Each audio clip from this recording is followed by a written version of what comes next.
Yo, listen up. Imagine being a literal nobody, the weakest dude in the sect, and you're suddenly engaged to the ice-cold Empress, the strongest cultivator alive.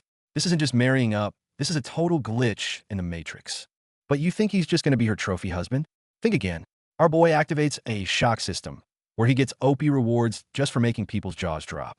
Forget meditating. This dude's path to power is pure flexing. All right, let's dive right in. The big day is here. The heavenly demonic sect is throwing a massive wedding for their empress. The whole place is decked out, guests are rolling in, and the ceremony is about to kick off. And speaking of guests, get a load of this guy. This is the third prince, Lin Xiaoyao, a real hotshot with a high cultivation level. Everyone's treating him like royalty because, well, he is, but you can tell he's not just here for the free food. And the crowd is buzzing. They're all gushing about how the prince is a once-in-a-generation genius. But when it comes to the groom, our boy Ning Tian, all they can talk about is how he's a nobody, a complete waste. The confusion is real. Nobody gets why the Empress would pick him. Meanwhile, where's the man of the hour? Our boy is having a full-blown existential crisis on the steps. Yep, turns out he's not even from this world. He's a time traveler, ice-skied into this cultivation world, trying to process his insane new reality. He's been here for 3 years and is still a bottom-tier warrior, a total loser by his own admission. And now he's marrying the Empress? He can't even process it, though he has to admit, the wedding outfit is pretty stylish. The whole situation is just a mess. And inside the palace, his legendary bride-to-be is just staring out a window, letting out a heavy sigh. You can already feel the drama brewing. What could she possibly be thinking? Suddenly, our boy wakes up to find the Empress herself standing before him. The first meeting, and the tension is already thick enough to cut with a knife. And she doesn't waste any time. She gets straight to the point. This wedding is a complete sham, just for show. Look at our boy's face. He is absolutely stunned. He had no idea. She even threatens him, saying if he gets any funny ideas, she won't hesitate to end him. Just as he hits rock bottom, thinking his life is a joke. Ding! The system activates. The legendary shock system is officially online. And just like that, he completely tunes out the Empress. His mind is racing, focused on one thing, the system. He knows this is his golden ticket, his one shot at turning his miserable fate around. The Empress, clearly annoyed at being ignored, asks him again if he heard her. But our boy is so caught up with the system that he just snaps, yelling, "Shut up, I am busy here." The moment the words leave his mouth, he realizes his fatal mistake. He just yelled at the most powerful cultivator in the land. He's thinking, I'm so dead. She could crush me like an ant. He's bracing for impact. But instead of getting vaporized, a system notification pops up. Congratulations to the host for completing the first shock. He got a skill called aura suppression as a reward. A light bulb goes on in his head. So that's how it works. Shock people get rewards. Now that he understands the rules, our boy immediately goes into troll mode. He deliberately steps on her foot and doubles down, asking, "I'm your husband? You got a problem with how I talk to you?" And just like that, another shock, another reward. He's getting the hang of this. This next move completely short-circuits the Empress's brain. The shock value is off the charts, and the system delivers a jackpot reward, repaired meridians, and a godly physique. Our boy is ecstatic. His days of being trash are officially over. But he might have pushed his luck a little too far. The Empress is absolutely furious now. Her killing intent explodes as she asks, "Do you have a death wish?" Her handmaiden joins in on the fun, and the sheer pressure from their combined aura sends our boy flying. He's facing down the wrath of two incredibly powerful women. This might actually be the end. With his life flashing before his eyes, he remembers his first reward. In a panic, he screams, "System, activate aura suppression." It's his only hope. And in the next second, the tables turn. The Empress tries to unleash her power, but nothing happens. Her aura is gone. Now she's the one in shock, completely baffled by what's going on. Our boy breathes a sigh of relief. The skill worked, but he knows it only lasts for 3 hours. After that, he's a dead man. So he figures, if he's going down swinging. It's time to give the Empress another great shock. And then, he does the unthinkable. The system notifications start blowing up his screen as he shocks the Empress on a whole new level. All I can say is our boy has guts of steel. 3 hours later, the dust settles. Our boy is casually sipping tea while the Empress is seething with rage. But she holds back. She can't kill him yet because she needs him to acquire a secret manual for the sect. They're stuck with each other. The Empress tells him the wedding ceremony will proceed as planned tonight. Meanwhile, because his little stunt shocked the entire world, the system drops a massive reward on him. 10 years of cultivation. And just like that, he starts leveling up like a madman. Levels that take others decades to achieve. He blows through them in a flash, soaring all the way to a 6-star warrior. The glow-up is insane. Look at that new attribute panel. This is the power of plot armor. Baby, with this newfound power, our boy's confidence is through the roof. He looks at his stats and makes a vow. From this day forward, he's not going to be anyone's pawn. So what if my wife is an empress? One day, I'll show them all. With his resolve hardened, he makes his way to the wedding ceremony, ready to face the world. Image missing, but the story must go on. Meanwhile, back at the ceremony, Empress Luo Wuqing makes her grand entrance. The aura of an immortal emperor radiates from her, stunning the entire crowd. They are in awe of her beauty and power. The fangirling is real. But of course, there's always someone trying to stir up trouble. The leader of the beast sect starts whispering in the third prince's ear, basically telling him he shouldn't stand by and watch the empress marry a loser. The prince plays it cool, saying it's not his place to interfere, but you can see the gears turning. He's genuinely curious to see what this loser, who dared to marry the empress, even looks like. Right on cue, the announcer calls for the groom, Ning Tian. All eyes turn to the entrance as the crowd murmurs, gossiping about this one-star warrior who apparently has nothing going for him but his looks. But he doesn't show up. The guests start getting restless. Who dares to be late for their own wedding to the empress? Little do they know, our boy is sprinting his way over as fast as he can. He finally makes it, out of breath, and apologizes to everyone, saying it's his first time getting married, so he's a bit inexperienced. His excuse leaves the entire hall speechless. Who says that? His bizarre excuse doesn't sit well with some of the guests. One of them explodes, telling him to cut the excuses and get on with the ceremony. The tension is rising fast. But this is exactly what our boy wanted. The collective shock from the audience triggers a massive system reward. Meanwhile, the third prince and the other VIPs are fuming with jealousy. They can't believe this loser is marrying their goddess. As the system rewards keep rolling in, Ning Tian starts flexing, making casual remarks about learning divine skills on a whim. This is the last straw for the third prince. He snaps, calling our boy an ant, and launching an attack right then and there. The prince challenges him to a duel right in the middle of the wedding hall, claiming he's defending the empress's honor. The crowd loves it. They all think Ning Tian is unworthy, and they're ready for some entertainment. He's showing off, and he knows it, boasting that he could crush a one-star warrior like Ning Tian with just half his power. Our boy, on the other hand, just calmly takes a sip of his drink, completely unfazed. The disrespect is palpable.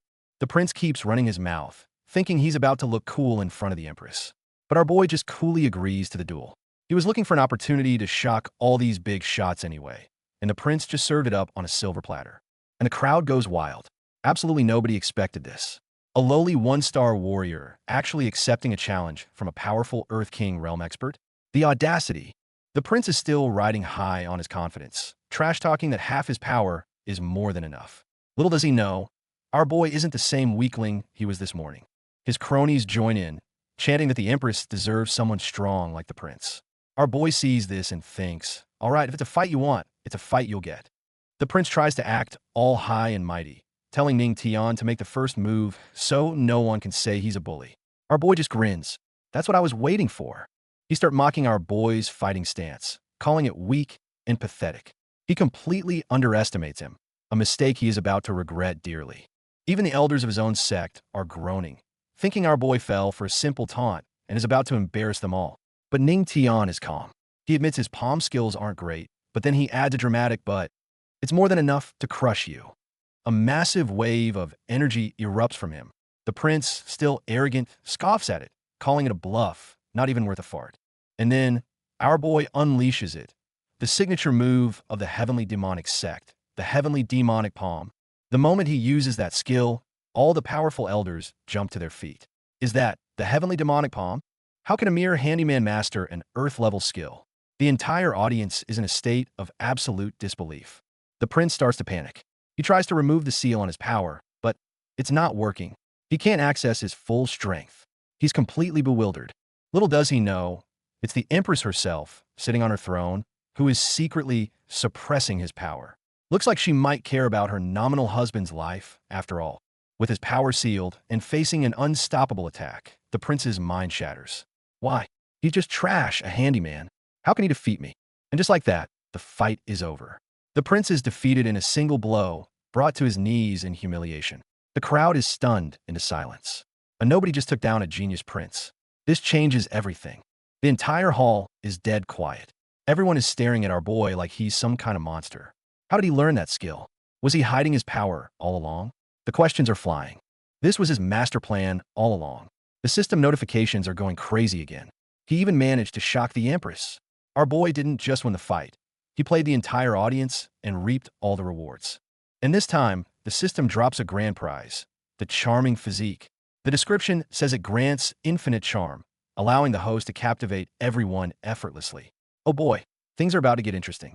The moment the physique activates, the vibe in the room does a complete 180. All the guests, men and women alike, are suddenly obsessed with him. They're swooning, their hearts are melting. Someone even asks if he needs a male cultivation partner. The fangirling is off the charts. Our boy is a bit confused by this sudden adoration. He looks around and notices one person seems completely unaffected, the Empress. He wonders, could it be that his new charm doesn't work on her? Even the prince he just defeated is looking at him with stars in his eyes now, filled with admiration.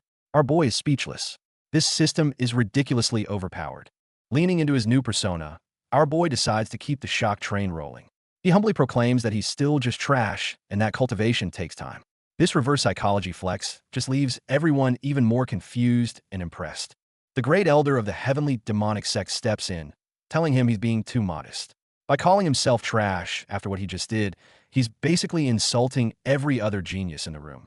His words are cutting deep, but our boy just keeps going, dropping bombshells. Those so-called geniuses are just self-proclaimed, he says.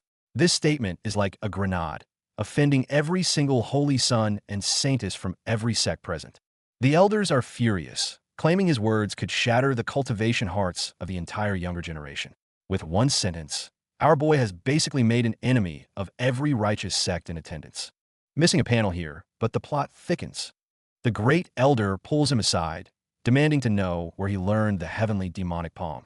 Our boy is in a tough spot. He can't just say, "Oh, the system gave it to me."